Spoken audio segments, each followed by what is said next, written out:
Россияне отдают дань уважения героям Отечества, людям, которые самоотверженно защищали отчизну от врагов в разные годы и были отмечены высшими госзнаками отличия за выдающиеся заслуги. Гордится своими мужественными сынами и ингушская земля, взрастившая целую плеяду героев.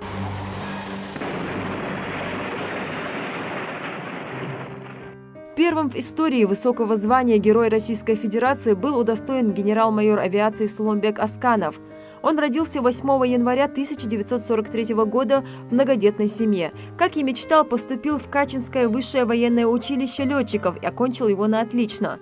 Выпускника оставили там же летчиком-инструктором, а вскоре перспективного офицера направили в военно-политическую академию. Один из первых среди советских летчиков освоил МиГ-29, истребитель 4-го поколения, на котором и совершил свой последний полет.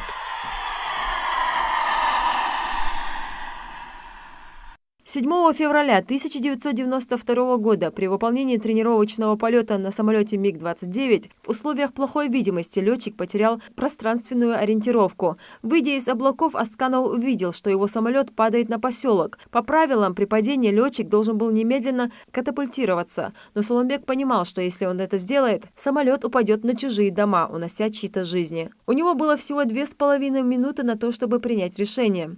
Летчик решает увести самолет как можно дальше от населенного пункта. МиГ-29 упал в 100 метрах от ближайшего дома на окраине поселка Хворостянка. За этот героический поступок указом президента России от 11 апреля 1992 года генерал-майору авиации Асканову посмертно присвоено звание Героя Российской Федерации.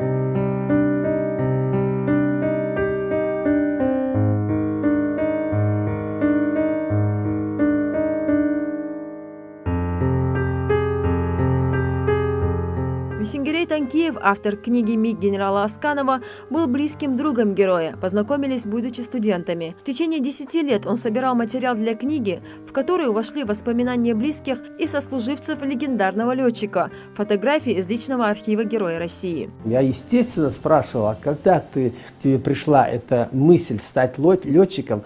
Сулумбек мне рассказывал, и я в книге об этом написал, что еще в раннем детстве, когда я лежал на стоге сена и смотрел в небо на мерцающие звезды, и мне хотелось оказаться там, наверху, летать на самолете. И вот тогда именно в нем зародилась эта мысль стать военным летчиком. Сегодня в республике, да и во всей России нет человека, который бы не знал о героическом подвиге Сулумбека Асканова.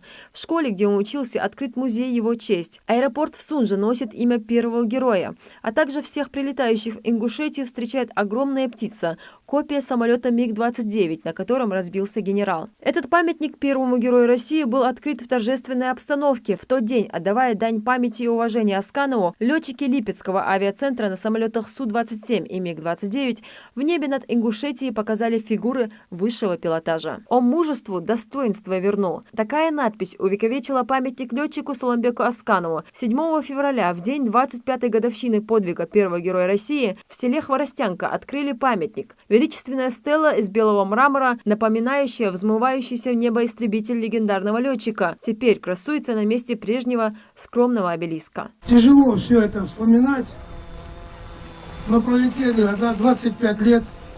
Тем не менее, мы, однополчане, тех, кого он воспитывал, тех, с кем он служил, с кем летал, никогда не забудем это честное, красивое имя нашего командира.